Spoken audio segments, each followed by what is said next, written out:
Bom, para terminar o programa de hoje, eu trouxe aqui um especialista, para mim, o maior especialista de trânsito no Brasil, e aqui do Rio Grande do Sul, até porque tem uma colega aqui, né, que precisa ter umas lições de trânsito. Eu acho que ela é muito afobada no trânsito, passa sinal vermelho, enfim, faz toda aquela... Mas ele está denegrindo a minha imagem de boa condutora, né? Tudo que eu construo, ele desconstrói. Tentar desconstruir. Bom, na verdade, está brincando, mas todos nós temos que ter, né, o trânsito, as leis de trânsito introjetadas dentro de nós para poder respeitar a lei de trânsito. Afinal de contas, né, Ademir Govinatsky, nós matamos quase 60 mil pessoas, né? É verdade. Bom dia, telespectadores. Realmente, a questão das mortes no trânsito no Brasil é uma coisa caótica, né? É na faixa de mais de 40 mil pessoas por ano, além de todas aquelas pessoas que ficam feridas e ainda restam com sequelas, né? Então, é uma coisa muito preocupante. Quem né? mais transgride as leis de trânsito, o motorista ou o pedestre? Porque é uma guerra. É parelho, sabe? Porque o pedestre, ele não observa a faixa de segurança para passar. E, além do que, ainda se observar a faixa de segurança, ele, onde tem semáforo para pedestre, ele vai no calor da pressa, né? E não espera o sinal ficar verde. Mas estavas brincando, né, a respeito das transgressões. Com a Lilian. A Lilian, então, assim, Lilian, quando eu estava na IPTC, como diretor de trânsito, né? Então, muitos amigos vinham lá e diziam, Vilmar, eu nunca pratiquei nenhuma transgressão, eu nunca fiz nenhuma infração. Não. Todos nós fazemos. Tá, isso não existe, né? É que a gente se safa por não ser autuado. Isso sim, quer dizer, a gente pode não ter sido autuado. Mas transgressões é uma coisa que a gente se distrai.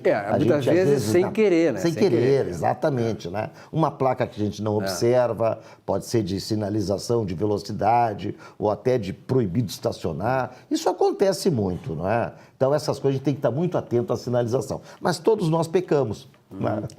E aí estão os consultores, né? Estão as autoridades de trânsito e aqueles que, como o Vilmar, o Ademir aqui, sabe da consultoria para isso, para alertar as pessoas sobre a necessidade, né? Porque tem muita gente hoje perdendo o direito de dirigir por causa disso. Tem muita gente, sim, porque a questão é até muito bem colocada essa situação.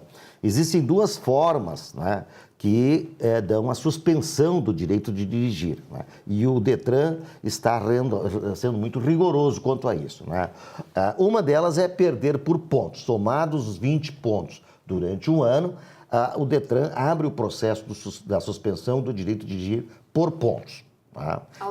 Automaticamente.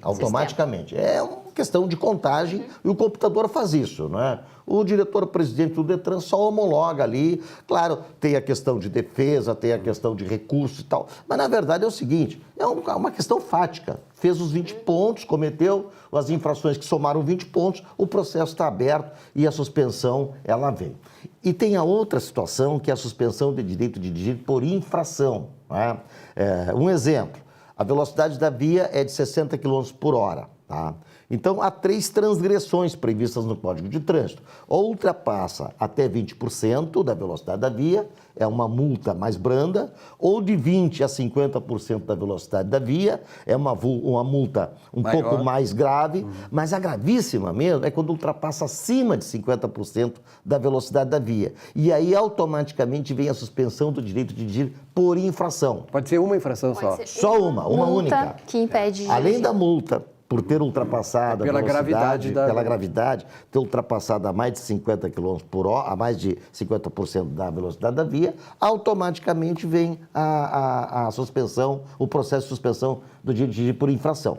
E tem um detalhe, muitas vezes o condutor não leva muito a sério isso, não dá bola e tal, e o processo vai rolando, ele não apresenta defesas, não tem recurso na Jari, nem no CETRAN, e aí a carteira é suspensa. Ele é notificado, também não dá muita bola, mas a carteira está suspensa. Aí ele é pego numa barreira. Aí vem a cassação, Silvio. E a cassação são 2 anos, tá? Então, esse cuidado, tá, os condutores todos devem ter em relação à sua CNH. É bem rigoroso. Bom ficar de olho no site com frequência, porque muitas vezes tu volta de uma viagem à noite, eu tenho feito muito isso, assim, então estou sempre de olho, porque muitas vezes a gente passa mesmo.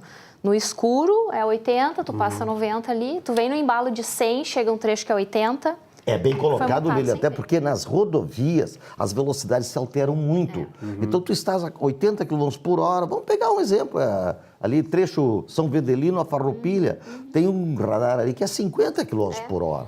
Então, facilmente a pessoa... E aqui é uma zona muito urbanizada, né? É. Tu pega, por exemplo, assim, de Alegrete a Uruguaiana, que são 140, 150 quilômetros, não tem nada ali, quer dizer, então ali é uma velocidade permanente. Já pode ir parelho, tu pode né? ir, eu acho que é 100 km por aí, tu pode ir 100 km, não tem problema. Agora, eu estive agora em Gramado, no evento do Sul Petro lá, realmente, como tu diz, 50, 60, 50, 40. 60, quer dizer, então de repente tu ultrapassa a velocidade. Exatamente. Sem querer, né? Sem querer. Até porque Tá tu vem assim desatento. no horário noturno, quer dizer, de manhã cedo, não tem muito movimento, e sem querer tu acaba... Aliás, Silvio e Lilian, eu sempre recomendo muito, embora as pessoas não gostem muito, mas a leitura é importante, ler o Código de Trânsito Brasileiro, capítulo 3, que é das normas gerais de circulação e conduta. São do artigo 26 até o artigo 67, tá? Então vale a pena ler, porque ali tem uma série de atenções, série de regras, assim, de orientações para os condutores, né?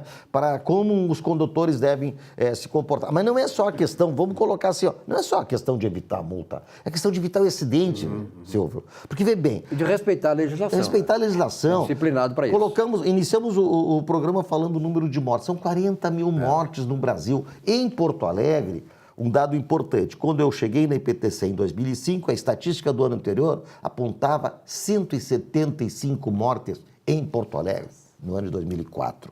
Nós tomamos várias ações que doem, não são remédios assim adocicados, às vezes são amargos. E essas ações prosseguiram ao longo do tempo. E esta gestão, as gestões que se sucederam de 2005 até hoje, tá, continuaram ações educativas, ações fiscalizatórias. Silvio, esse número reduziu de 175 para 87. Não dá para comemorar, né? São 87 Quem vidas. quiser isso aí, isso é o ideal, né? Governador, um grande abraço. Muito obrigado. Quero anunciar para vocês que Muito obrigado, o governador que estará aqui no mínimo uma vez por mês aí, porque realmente esse é um assunto importante. Nós queremos ajudar a transmitir para vocês algo que seja bom para você, para sua família e para a comunidade como um todo. Muito obrigado. Será um prazer. Até a próxima oportunidade. Muito obrigado. Muito obrigado pela audiência de todos vocês. Semana que vem tem mais economia e desenvolvimento. Até lá.